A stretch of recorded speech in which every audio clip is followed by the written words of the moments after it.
श्री सीतारामचंद्राभ्याम नमः। बालकांड 22वां सर्ग। विश्वामित्र सहित श्री राम और लक्ष्मण का सरयू गंगा संगम के समीप पुण्य आश्रम में रात को ठहरना। जब रात बीती और प्रभात हुआ, तब महामुनि विश्वामित्र ने ककुत्स्थ वंशी राजकुमारों से कहा, नरश्रेष्ठ राम, यह देखो प्रातः काल की संध्या का समय हो रहा है।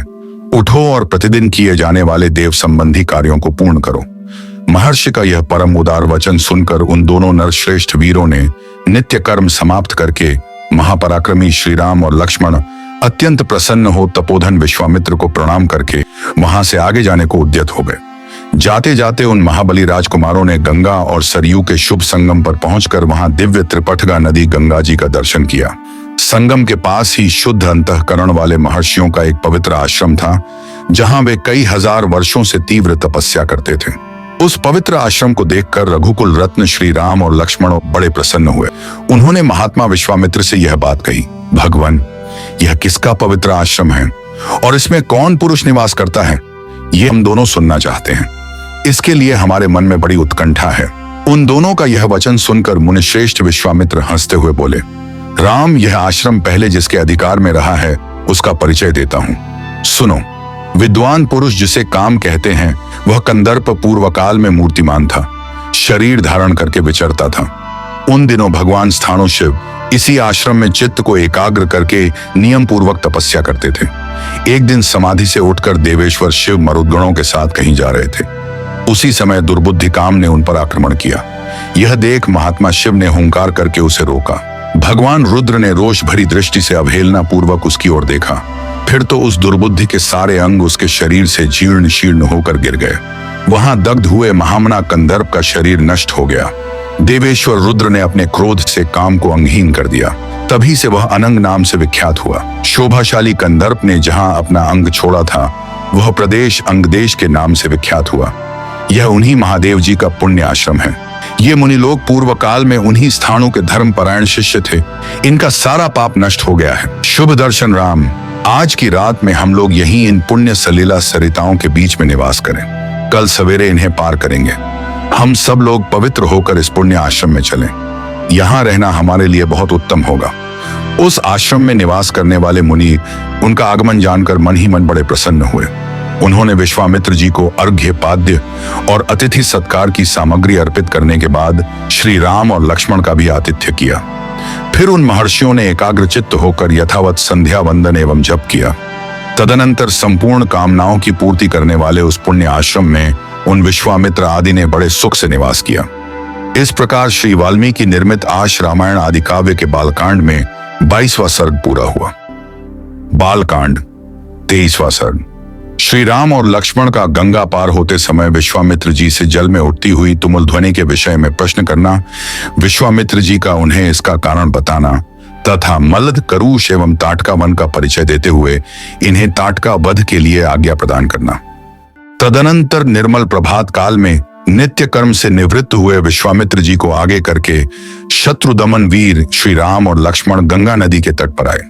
उस समय उत्तम व्रत का पालन करने वाले उन पुण्याश्रम निवासी महात्मा मुनियों ने एक सुंदर नाव मंगवाकर विश्वामित्र जी से कहा, महर्षि, आप इन राजकुमारों को आगे करके इस नाव पर बैठ जाइए और मार्ग को निर्विघ्नता पूर्वक तय कीजिए, जिससे विलंब न हो। विश्वामित्र जी ने बहुत अच्छा कहकर उन महर्षियों की सराहना की और वे श्री राम तथा लक्ष्मण के साथ समुद्रगामिनी गंगा नदी को पार करने लगे।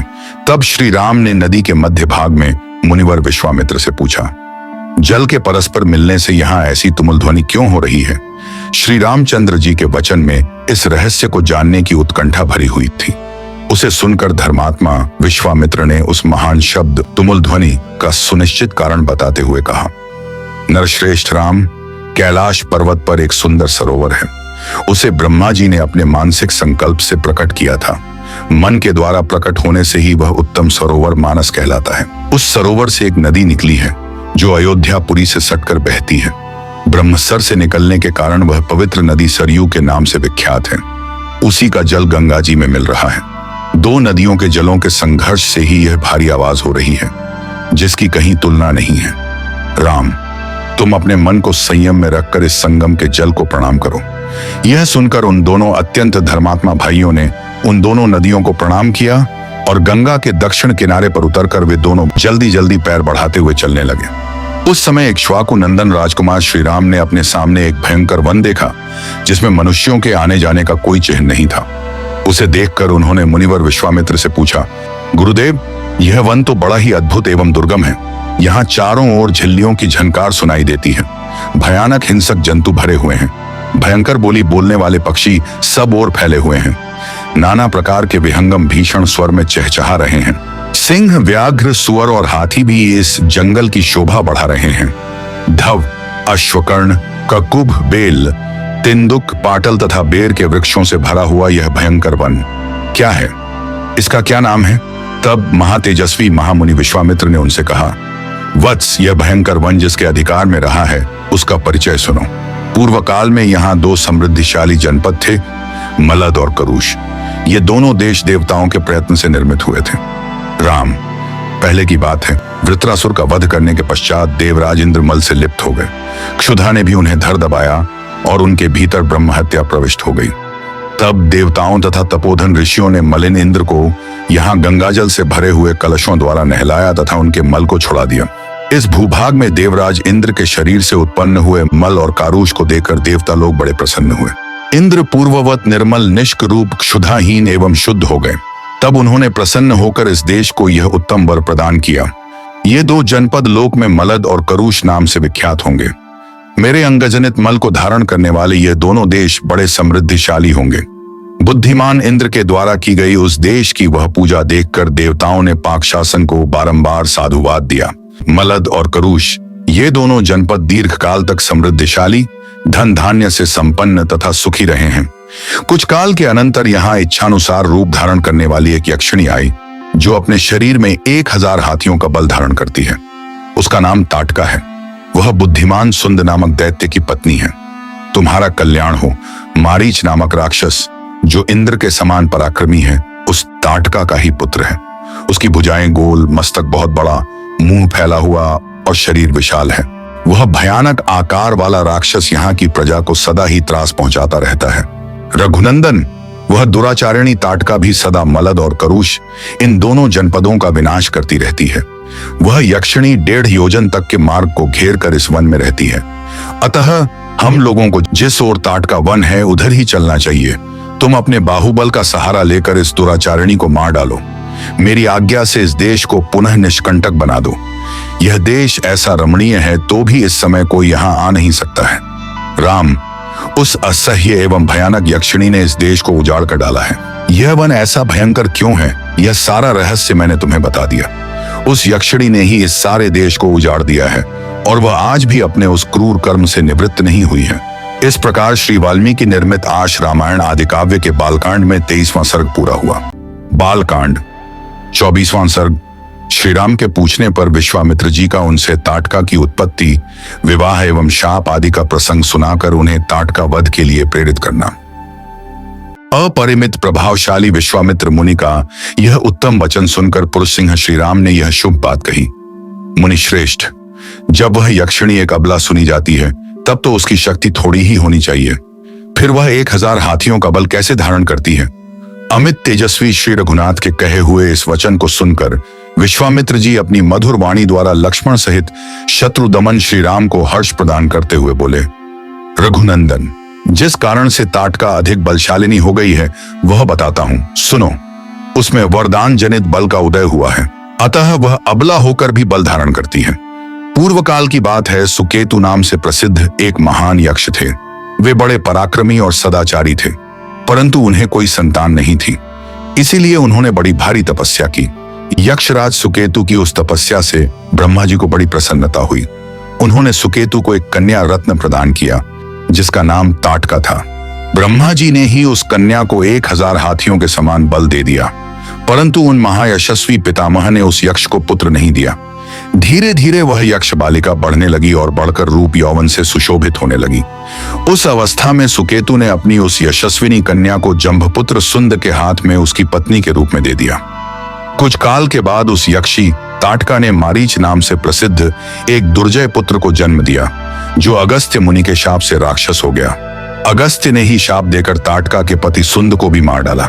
उसके मारे जाने पर ताटका पुत्र सहित जाकर मुनिवर अगस्त्य को भी मौत के घाट उतार देने की इच्छा करने लगी। वह कुपित हो मुनि को खा जाने के लिए गर्जना करती हुई दौड़ी।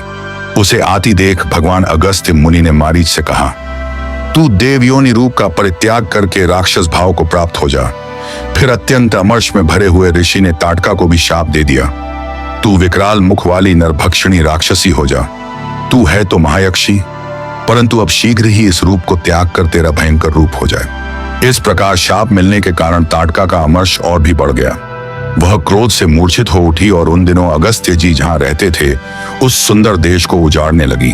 रघुनंदन, तुम गौओं और ब्राह्मणों का हित करने के लिए दुष्ट पराक्रम वाली इस परम भयंकर दुराचारिणी यक्षी का वध कर डालो। इस शापग्रस्त ताटका को मारने के लिए तीनों लोकों में तुम्हारे सिवा दूसरा कोई पुरुष समर्थ नहीं है। नरश्रेष्ठ, तुम स्त्री हत्या का विचार करके इसके प्रति दया न दिखाना। एक राजपुत्र को चारों वर्ण के हित के लिए स्त्री हत्या भी करनी पड़े तो उससे मुंह नहीं मोड़ना चाहिए। प्रजापालक नरेश को प्रजाजनों की रक्षा के लिए क्रूरतापूर्ण या क्रूरता रहित पातक युक्त अथवा सदोष कर्म भी करना पड़े तो कर लेना चाहिए। यह बात उसे सदा ही ध्यान में रखनी चाहिए। जिनके ऊपर राज्य के पालन का भार है उनका तो यह सनातन धर्म है। ताटका महापापिनी है, उसमें धर्म का लेश मात्र भी नहीं है, अतः उसे मार डालो। नरेश्वर, सुना जाता है कि पूर्व काल में विरोचन की पुत्री मंथरा सारी पृथ्वी का नाश कर डालना चाहती थी। उसके इस विचार को जानकर इंद्र ने उसका वध कर डाला। श्री राम प्राचीन काल में शुक्राचार्य की माता तथा भृगु की पतिव्रता पत्नी त्रिभुवन को इंद्र से शून्य कर देना चाहती थीं। यह जानकर भगवान विष्णु ने उनको मार डाला। इन्होंने तथा अन्य बहुत से महामनस्वी पुरुष प्रवर राजकुमारों ने पापाचारिणी स्त्रियों का वध किया है। नरेश्वर, अतः तुम भी मेरी आज्ञा से दया अथवा घृणा को त्याग कर इस राक्षसी को मार डालो। इस प्रकार श्री वाल्मीकि निर्मित आश रामायण आदि काव्य के बालकांड में 24वां सर्ग पूरा हुआ।